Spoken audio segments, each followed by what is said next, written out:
welcome to my channel. So இன்னைக்கு நம்ம பார்க்க போகிறது மறுபடியும் இந்த கிளாத் வச்சு என்ன யூஸ் பண்ணலாம் அப்படின்னு இன்னைக்கு நான் செஞ்சு காட்ட போகிறேன். ஸோ போன 2 வீடியோலையும் இந்த ஸ்வெட்டர் வச்சு என்னென்னலாம் பண்ணேன் அப்படின்னு நீங்கள் போய் மறக்காமல் பாருங்கள். அந்த வீடியோ பார்க்கலன்னா கண்டிப்பாக போய் பாருங்கள். ஸோ இன்றைக்கி வந்து ரொம்ப டிஃப்ரெண்ட்டான ஐடியாவில் தான் நான் இன்றைக்கி வந்து செஞ்சு காட்ட போகிறேன். வாங்க வீடியோக்குள்ளே போகலாம். இப்போ என்ன பண்ண போகிறேன்னா, இந்த கிளாத் ஃபுல்லாக நான் இந்த ரவுண்ட் ஷேப் வச்சு ஃபுல்லாக கட் பண்ணி எடுத்துக்க போகிறேன். இது நான் வந்து ஒரு ஃப்ளவர் தான் செய்ய போகிறேன். இந்த மாதிரி ஃபுல் ரவுண்ட் ஷேப்புக்குமே நான் வந்து இந்த கிளாத் நம்மக்கிட்ட எக்ஸ்ட்ரா இருக்கும் இல்லையா கிளாத்து, அதில் மட்டும் தான் நான் எடுத்துக்க போகிறேன். இந்த மாதிரி ஃபுல்லாக சர்க்கிளாக எடுத்துக்கிறேன். நீங்கள் என்ன சைஸில் வேணாலும் எடுத்துக்கலாம். மீடியம் சைஸாக எடுத்துக்கிறேன். அண்ட் இந்த மாதிரி ஒரு ஸ்டிக், இந்த மாதிரி ஸ்டிக் எடுத்துக்கிறேன். இது வந்து விளக்கமாறு இருக்கு இல்லையா, அந்த மாதிரி ஸ்டிக்ஸ் எடுத்துக்கிறேன். எடுத்துகிட்டு இந்த மாதிரி ஒரு நார்மல் பஞ்சு எடுத்துக்கிறேன். இந்த சின்னதாக ரோல் பண்ணி சின்னதாக ஒரு பஞ்சு எடுத்துகிட்டு இந்த ஸ்டிக்குக்கு நடுவில் வச்சு டர்ன் பண்ணிடுறேன். So center is ready. So ஸ்டெம்மும் ரெடி ஆகிடுச்சு, அதுக்கு மேலேயும் ரெடி ஆகிடுச்சு. இப்போது இந்த பெட்டல்ஸ் வச்சு நான் இதில் டைட் பண்ண போகிறேன். இதை வச்சு ரெண்டுத்தையும் ஜாயின் பண்ணிடுறேன் ஃபஸ்ட்டு. ஸோ ஊசி நூல் எடுத்து இதை வந்து ரெண்டுத்தையும் டைட் பண்ணிக்கிறேன். ஸ்டார்டிங் பெட்டல்ஸ் ரொம்ப டைட்டாக இருந்தால் தான் அடுத்தடுத்து நம்ம பெட்டல்ஸ் வைக்கும்போது ஸ்டிஃபாக நிற்கும்.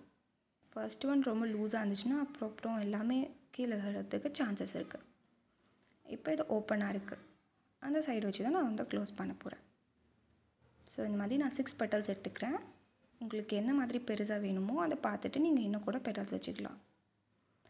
ஸோ இப்போ இது ஓப்பனாக இருக்கா, இதை நான் வந்து இப்போது டைட் பண்ணிக்கிறேன். நீங்கள் இதில் என்ன மெயினாக ரொம்ப டைட் பண்ணணும், ரொம்ப க்ரிப்பாக பிடிச்சி ரொம்ப டைட்டாக ரொட்டேட் பண்ணணும். இந்த பெட்டல்ஸ் நான் எப்படி வைக்கிறேன்னா, எந்த பக்கம் விவியாக இருக்கோ அதை எல்லாத்தையும் க்ளோஸ் பண்ணுற மாதிரி இந்த பெட்டல்ஸை வச்சு நான் க்ளோஸ் பண்ணுறேன். ஸோ இப்போ வி மாதிரி உங்களுக்கு தெரியுதா, இப்போது அதில் மேலே வச்சு டைட் பண்ணிக்கிறேன். ஸோ நான் 6 பெட்டல்ஸையும் இப்படி தான் ஃபுல்லாக டைட் பண்ணிக்க போகிறேன். நல்லா டைட்டாக ரொட்டேட் பண்ணிக்கணும். ஓகே, ஸோ விவி சைடில் தான் வச்சு இதை க்ளோஸ் பண்ணணும். அப்படி பண்ண தான் இது ரோஸ் மாதிரி வரும். ஸோ ஸ்ட்ரெயிட்டாக வச்சு நம்ம அப்படியே பண்ணோன்னா வராது.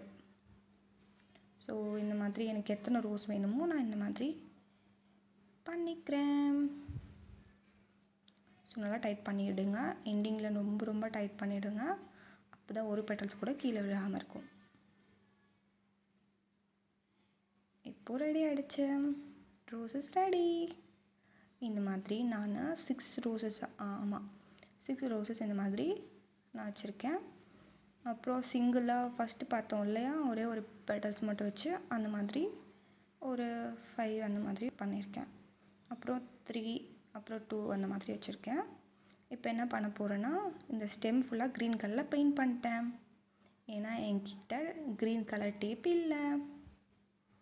ஸோ இப்போது ஸ்டெம்மும் ரெடி ஆகிடுச்சு. இப்போ இந்த மாதிரி லீஃப் இருந்தால் கடையில் இருந்ததுன்னா வாங்கிக்கோங்க. அப்படி இல்லைன்னா வேறு ஒரு ஃப்ளவர் இருக்கும் இல்லையா, அதை நம்ம தூக்கி போடுற ஸ்டேஜில் இருந்துச்சுன்னா அதுலேருந்து லீஃப் கூட எடுத்துக்கலாம். ஏன்னா நான் அப்படி தான் எடுத்திருக்கேன். ஸோ ரெடி ஆக போகுது. ரெடி ஆகிடுச்சு ஃப்ளவர் வாஷ். ஸோ பார்க்க அழகாக இருக்குல்ல, எல்லோ கலர் எனக்கு பிடிச்ச கலர்.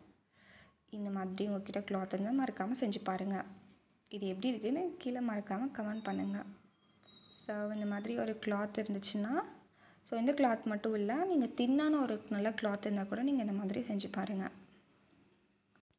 இதில் இன்னும் கிளாத் இருக்குது, அதெல்லாம் நெக்ஸ்ட் வீடியோவில் போகிறேன். இது எப்படி இருக்குதுன்னு மறக்காமல் கமெண்ட் பண்ணுங்கள். ஸோ இந்த வீடியோ உங்களுக்கு பிடிச்சிருந்தால் லைக் பண்ணுங்கள், ஷேர் பண்ணுங்கள், சப்ஸ்கிரைப் பண்ணுங்கள். தேங்க்ஸ் ஃபார் வாட்சிங். Tata, bye bye.